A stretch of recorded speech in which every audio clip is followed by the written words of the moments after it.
Hey everybody, what is going on? I hope you guys are all doing well, and welcome to another tutorial video. In this video, I'll be explaining to you guys how you can add effects to your videos in Filmora. So let's get right into it. Now I already have this video loaded up, but what I'm going to do is I'm just going to clear the track right over here, and I'm just going to do what is actually done in the user guide when you actually first start up Filmora.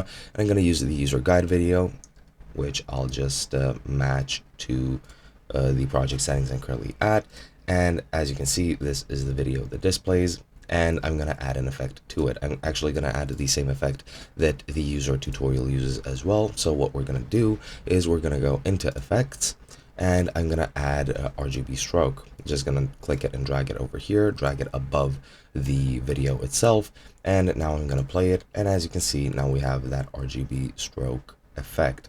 Now I'm going to do this again, just play it to get to the halfway point, and this is 5 seconds, so I'm just gonna add it to 2 minutes, or yeah, 5 seconds. I'm gonna add it to 2 seconds and 50 and put it right pretty much.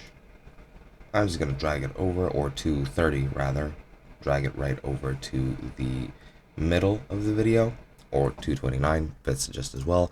I'm going to cut the stroke in half, and I'm going to delete the latter one, and I'm going to add the radial blur as well.